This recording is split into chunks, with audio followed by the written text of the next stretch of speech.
Good afternoon. I'm Chris Andrews, Vice President and Head of Funds Management here at Trobe Financial, and today your moderator. We're pleased to again welcome a large number of people from across Australia and some indeed from overseas for our quarterly investor update. We greatly appreciate your interest and ongoing support in our investment operations here at Trobe Financial. Importantly, today we are seeking to provide this information in an interactive forum so that you can have the opportunity to ask questions in relation to the matters that we cover today. We therefore cannot comment on individual assets or investments, but our investor sales team is, as always, standing by ready to assist you on any of these matters on 138010. We've got plenty to get through today and appreciate you're all on very tight schedules, so in order to keep this presentation to the half hour allotted, let's hit the ground running. Today we intend to cover the following matters. First, domestic macroeconomic issues and their impact on your investment performance with our economic outlook. We'll focus in particular on key economic indicators and drivers and focusing on how they affect investors, and we'll do that by incorporating our quarterly headwinds and tailwinds report. Secondly, we'll provide you with an update on the Trobe Financial Group. Thirdly, we'll cover our retail investment fund and how it is performing. And after these three topics, we should have time for some Q&A. And you'll be able to see on your screen where you can type in questions. Subject to time, if there are any questions we can't get to at the end of this session, we'll undertake to follow up with you personally after the teleconference. So all pretty straightforward. Let's commence with our economic outlook for the coming quarter and give you some commentary on longer term themes and trends for your consideration. We'll present this in our headwinds and tailwinds report. And if I start by saying it has been a very interesting September quarter. It was in some ways a period of unusual stability considering what's been going on over the last 5 years. Broadly speaking, the trends that we identified in the June quarter were confirmed and crystallised throughout September, and you can see the summary of our headwinds and tailwinds on screen. Now, it's clear that not all of these trends were positive. Having said that, the broader financial market stability that we're seeing has provided at least a reasonable grounds for investors to make some more definite, more positive, if defensive, investment decisions. So let's take a look at our headwinds and tailwinds in a little bit more detail. And focusing first on the headwinds, we saw a slowdown in emerging markets, and this was confirmed with an IMF in September projecting a trend growth slowdown of 2 percentage points for emerging markets as compared to the levels seen during and immediately prior to the GFC. Now, whilst the importance of China to Australia can't be underestimated, this slowdown wasn't the if you like, the hard landing that was predicted. Growth certainly didn't fall off a cliff in China, so Chinese GDP demand is still above 7%. Nevertheless, this slowdown in emerging markets is down as something of a headwind for the Australian economy and for Australian investors. Now, what's more, this is compounded by developed markets, which are generally expected to present a stagnant economic profile for the balance of this year. Now, a positive development in this area has been the solidifying of the US's trajectory towards recovery. You could say, if you like, that the US is definitely now reloaded. Job numbers are up, projected GDP growth is being revised upwards, balance sheets are strong. The US economy generally looks set for a period of genuine progress. You've got manufacturing coming back on shore, you've got the federal deficit which shrunk from more than 10% of GDP to less than 3% of GDP this year. Got lower energy costs flowing into the economy, lower labour unit costs, and a lower US dollar. It's 30% lower than in 2001-2002, which is a significant positive for their economy. You've got that continued US ingenuity in the IT and high-tech sector. And you've got, amazingly, America now for the first time in many, many years becoming self-reliant when it comes to oil and energy production. Now that is a massive, a seismic shift in the world economy, and one that probably hasn't been commented on as much as you would have expected. Nevertheless, all these trends really positive for the US, so the US is a bit of a standout when it comes to developed world economies, which are generally expected to be somewhat stagnant. So whilst it's a mixed bag, on balance, stagnancy in developed economies is down as a headwind for the Australian economy. Now, last quarter we discussed productivity, and the global productivity challenges is another headwind for the Australian economy, and we've taken the unusual step of repeating a graph that we showed in our last quarter simply because it is so critical to our economic future. Productivity growth, which is the creation of more goods and services, if you like, from the same level of inputs, is ultimately the key to raising our standard of living. The world continues to face serious challenges in harnessing our amazing technological advancements to this end, whether we're talking about 3D printing, miniaturization, biotechnology, etc. And sadly, on a bit more of a domestic front, there is still no solution in sight to the federal government budgetary pressures. Now, obviously, politics is a very messy business to watch, but for the sake of our economy, we'd like to think that our federal politicians can collectively find a clear path back to certainty and to fiscal strength. Now, our country faces several structural challenges from an ageing population. We've got a lower tax base, larger pension and Medicare outflows, and so on. We've got to keep in mind a 30-year time horizon and construct our budgetary parameters really on that basis. Now, in many ways, we're a long way ahead of most of the world in addressing our ageing population, but there is still significant work to be done, and the sooner we act, the better for our children and for the generations following us. The final headwind that we're going to look at is the domestic growth, which is probably a new headwind in our summary. You might recall that last quarter we were reporting that domestic growth was above trend, but we were querying whether this growth was in fact overstated and was not properly reflecting the trend growth that the Australian economy was experiencing. Sadly, so it's come about. In the October RBA interest rate decision announcement, Governor Glenn Stevens confirmed that with the resources sector investment declining significantly, growth is expected to be a little below trend for the next several quarters. So this is now down as a significant headwind for the Australian economy and one to watch. So they're the headwinds. Let's now turn to look at some of the key economic tailwind indicators for Australia, those things that are pushing the Australian economy forward and generating good outcomes both for the economy generally, for businesses and for Australian individuals.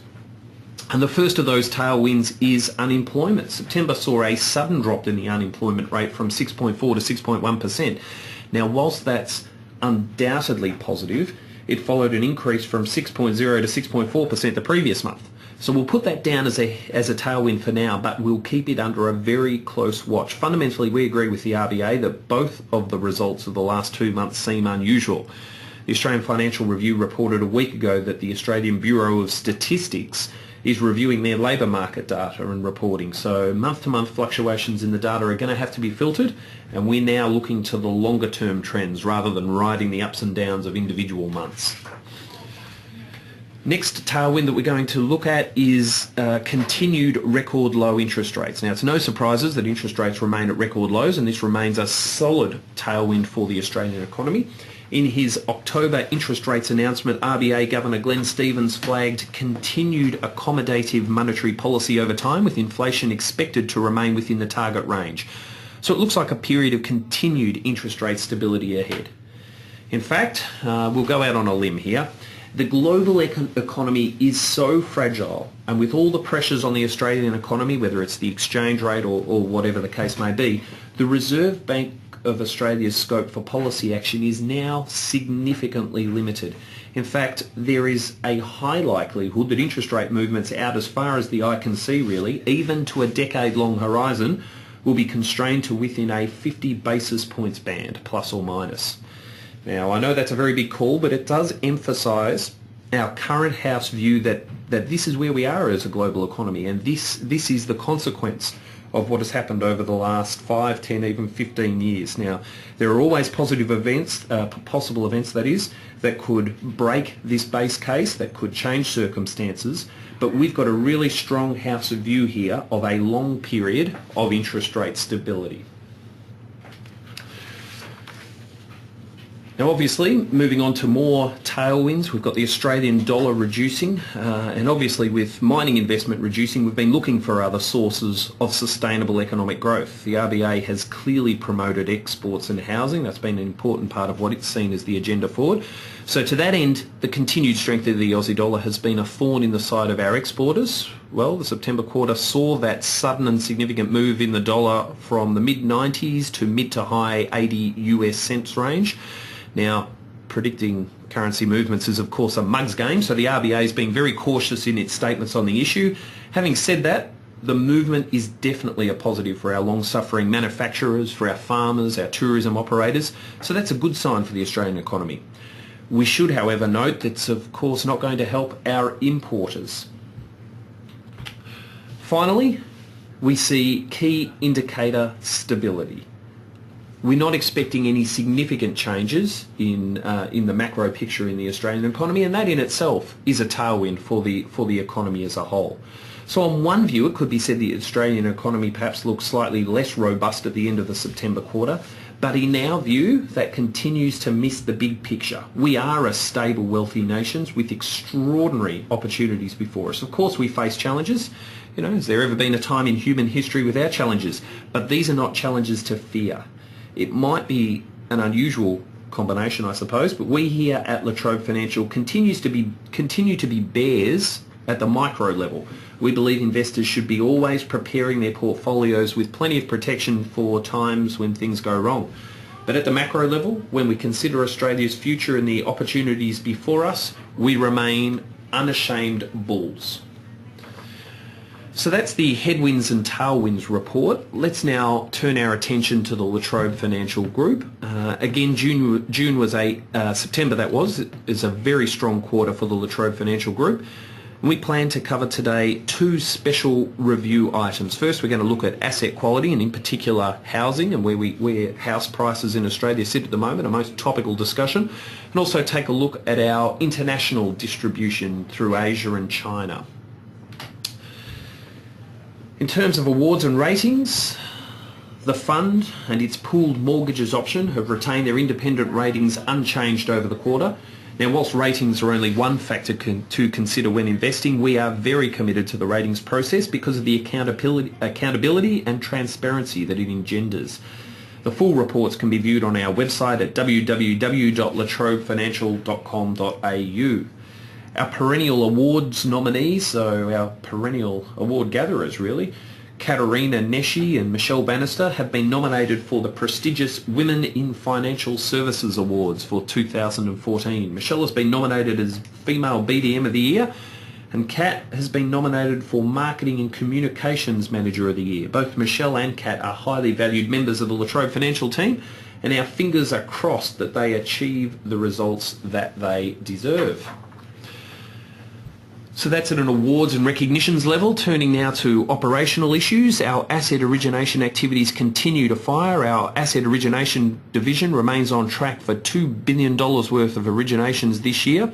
In September, we originated over $217 million worth of investment-grade assets for our institutional and retail investors, and it appears this trend is continuing. We've successfully integrated the investors from a $50 million portfolio that we discussed last quarter. That's obviously resulted in significant cost savings for those investors and regular reporting to them on their investments, so that's been really pleasing.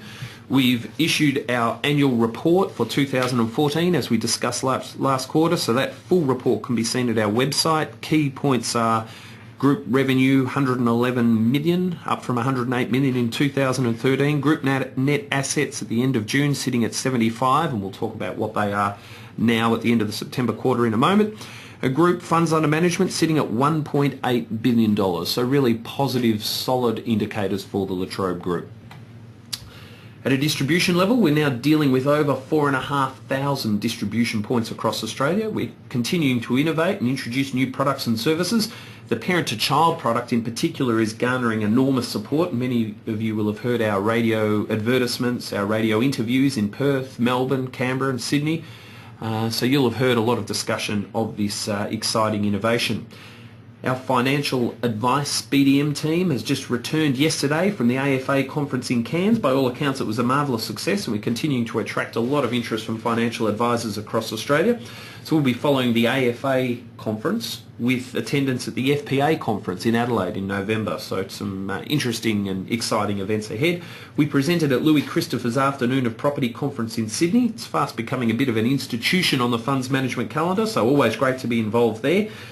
And on the international front, we'll be touring Southeast Asia with the Victorian State Government next week, visiting Malaysia, Singapore and Indonesia to discuss investing and living in Australia.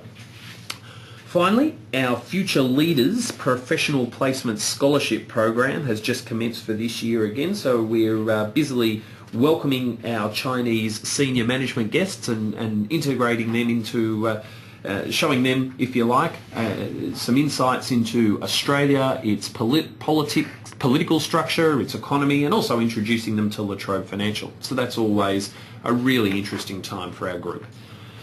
Focusing in on the September quarter finances, and actually you can see a picture there on screen of our recent La Trobe annual event.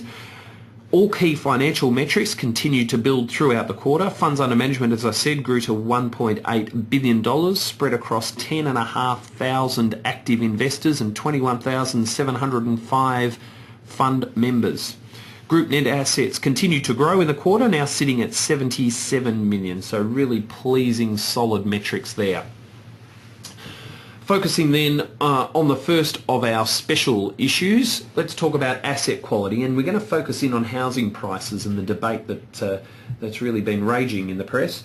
The arguments, of course, that housing is overheated have been made very energetically by a number of commentators in recent times. In fact, truth being told, have been made for the last 10 years.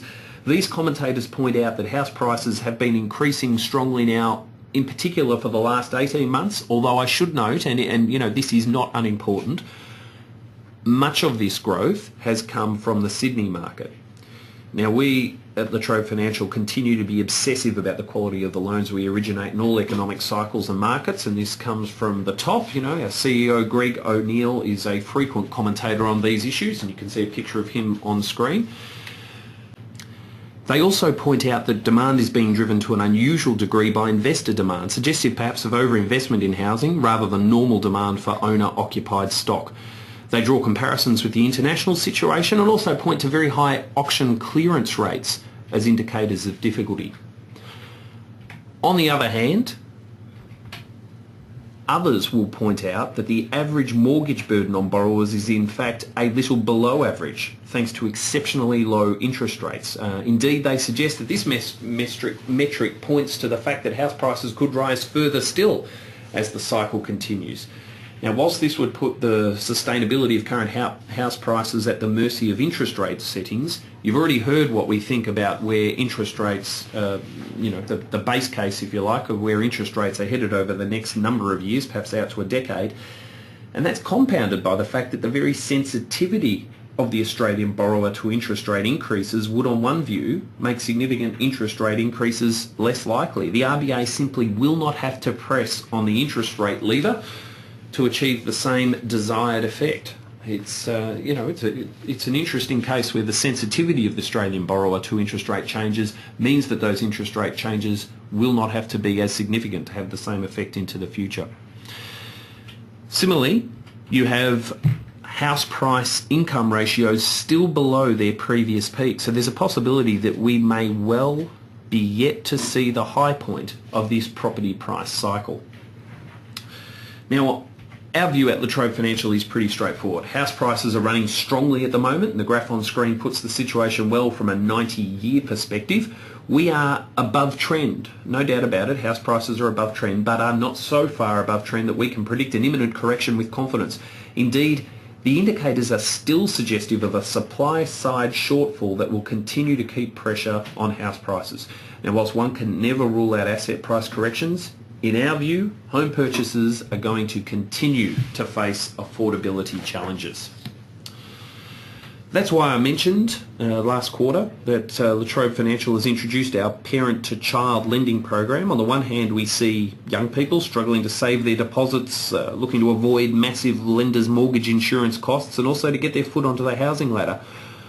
On the other hand, we see parents who are eager to help but who are concerned about putting their own assets at risk and wanting to ensure that their assistance is properly structured. So our parent-to-child, or P2C program, is targeted specifically at this issue. Now, given that we covered this program in depth last quarter with an interview with our head of credit, Corey Bannister, I will not repeat all the details here, but I can report that we're getting a lot of interest and take-up of this product. So that reflects the genuineness of the issue that we've been seeing. If it's of interest to you, if this product is of interest to you, I strongly urge you to look at our dedicated website, www.parenttochild.com.au, or call us on 13 80 10. So that's the first of our issue, and for our second issue today, I'd like to introduce you to our very special guest, Mr. Randall Williams, Senior Vice President and Chief Investment Officer of La Trobe Financial. And Mr. Williams, Randall, is going to talk to us about Australia's international distribution efforts. Good afternoon, Randall. Thanks for joining us. Thank you, Chris. Great to be here. So, Randall, when did La Trobe Financial begin its international distribution efforts in a serious way?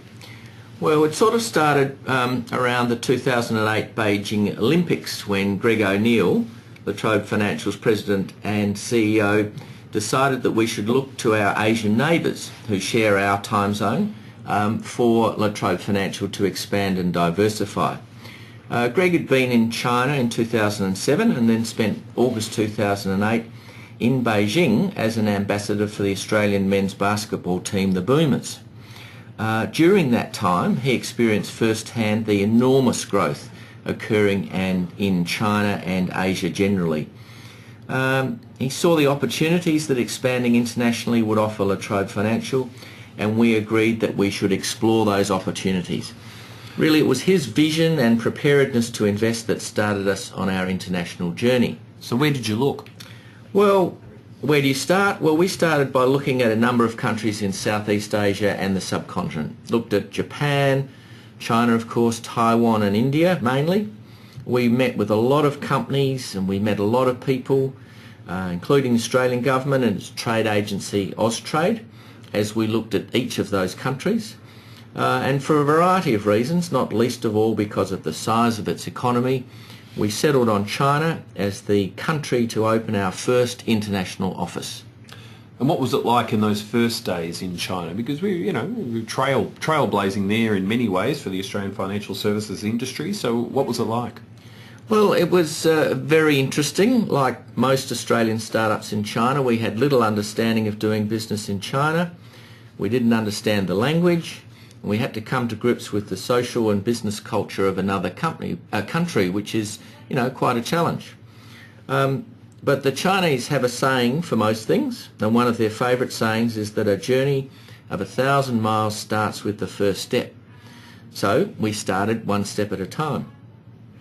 After conducting many meetings in various cities, including Beijing, Chongqing, Tianjin, Nanjing, Wenzhou, Guangzhou and Hong Kong, we decided that Shanghai was going to be the financial capital of China in years to come, and that's where we opened our first representative office. And that's proved to be the right thing to have done. Mm-hmm. We offered several people from Shanghai jobs, and this office is still headed up by Lisa Lee, our chief rep. She has a background of living and working in Australia. She in fact studied in Melbourne and is a native Chinese and resident of Shanghai. She's been with us since commencement and has been invaluable in helping us establish what is really now a really quite comprehensive network of contacts in China. It's often said in the context of China that choosing a good business partner is one of the most important things, and we've been very fortunate to have met Lisa and built a great team of locals around her. Oh, excellent. Okay. So, speaking of Lisa, and she's obviously helped you, helped La Trobe bridge the cultural gap, and I imagine that's going to be one of the key difficulties in dealing with another country with such significant cultural differences. How important is it to sort of pay attention and to develop a strategy for dealing with those cultural differences when you're doing business with really any country in Asia? Yeah, well, Chris, that's actually quite an easy question to answer because it's vital to pay attention to the differences. But at the same time, I've found business people in China and Asia generally are very similar in many respects to Australian business people. And so long as you treat people with respect and honesty, it's difficult to go wrong. It's perhaps more important to focus on the similarities than to spend too much time thinking about the differences. In this area, we've been particularly fortunate to have special advisors on how to do business in China. Charles Chin and Kate Ritchie from Chin Communications here in Melbourne have provided us with wonderful support on a whole range of aspects of doing business in China, from translation, interpreting, to helping us with the smaller points of etiquette. And having real locals on the ground in China, like Lisa, rather than fly in, fly out, is another important requirement for success. Thanks, Randall. Look, it'd be really interesting to know. A lot of people, a lot of businesses have tried to do business in China but have failed. So what do you attribute La Trobe's success to? Well, there are two main reasons, I think. Well, the first secret, if you like, is patience. It's probably no secret, but don't expect to be a success overnight and plan to be there for the long term. This is where Greg O'Neill has shown his strategic vision. He's prepared for La Trobe Financial to be in Asia for the long term. We are, after all, in the Asian century, and the work that we're currently doing is setting La Trobe Financial on an international path for the next 25 years at least.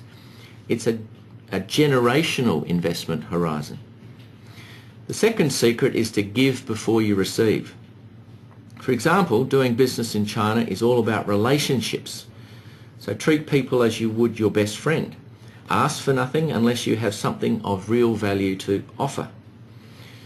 During the last 5 years, we've been running the La Trobe Financial Professional Placement Scholarship Program for up-and-coming executives in Chinese financial institutions. And you can see on the screen a range of photographs of our scholarship program participants. They spend 6 weeks in Australia with La Trobe Financial, and we introduce them to the wealth management, financial and banking industries in Australia. They return to China with a wealth of information about Australia and fond memories of La Trobe. The friendships and relationships that we've made over the last 5 years are now beginning to bear fruit. So that shows that you've got to be patient. In fact, this year's scholarship program started this week with a team of executives from a range of significant Chinese financial institutions joining us until 21 November. Very interesting, Randall. Can I ask you just as a final point, I remember you saying, and we've talked a bit about China in particular, I remember you telling me once that whilst China's an important part of Australia's future, we can't also neglect our other Asian neighbours, particularly through Southeast Asia. Can you expand on this for us? Yeah, sure. As I mentioned at the start, we explored a number of countries in our region and then focused on China, mainly because it was the biggest country. But as we at La Trobe Financial have gained more international experience, we've been able to rethink some of our strategies, and this has included looking again at countries in our region and seeing if there are different types of opportunities. Our recent research and experience have suggested that countries closer to our north, like Indonesia, Singapore and Malaysia, present some interesting and compelling opportunities. They require a different approach to China, but we believe that there are genuine prospects in these countries, particularly in the relatively new significant investor visa program. In fact, we're visiting these countries next week with the State Government of Victoria to continue to explore these opportunities. Thank you, Randall. And significant investor visa, that's another big topic all of its own, and perhaps we could have you back at a future investor teleconference to discuss the significant investor visa, how it's going and its implications for Australia as a whole. Yeah, that'd be great. I think it's a really interesting topic and I'd be happy to come back. Terrific, wonderful. Well, thank you very much for your time, Randall Williams. Thanks, Chris.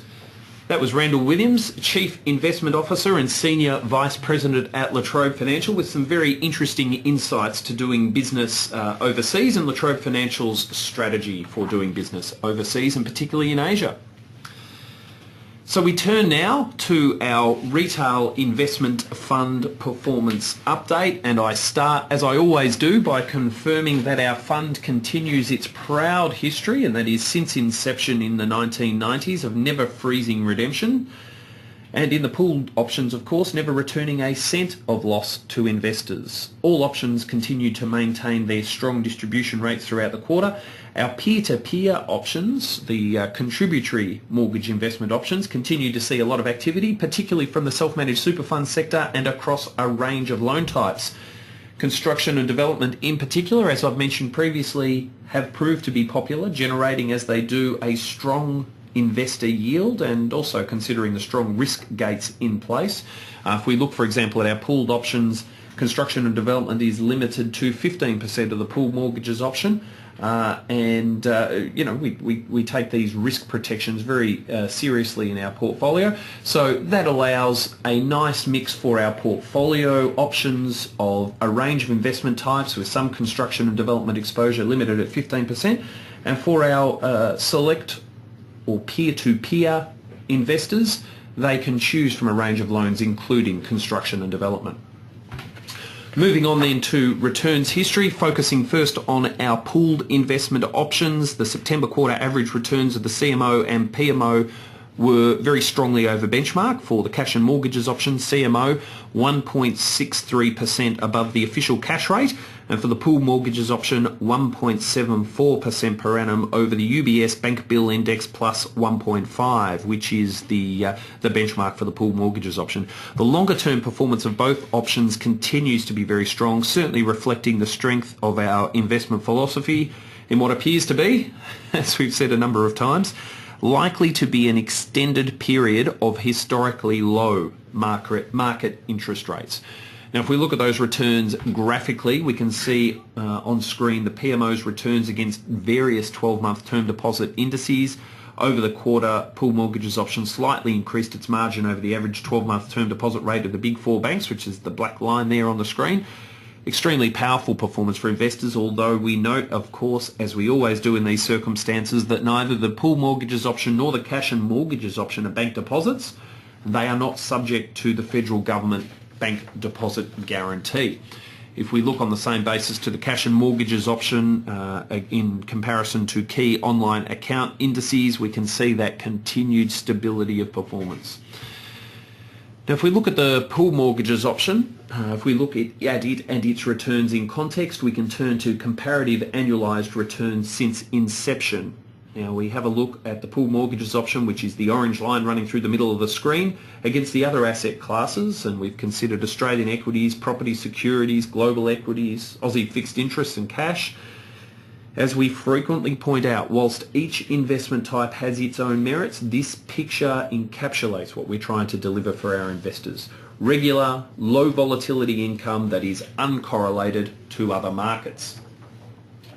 When considered on an accumulation basis, and we turn to our next slide, that sort of performance produces a very strong absolute return. Now, obviously, the pool mortgages option was not designed to perform equities over the longer term, but when you add up the strong monthly returns delivered so consistently, the numbers do begin to add up and, in fact, to compound, and that's what this graph shows.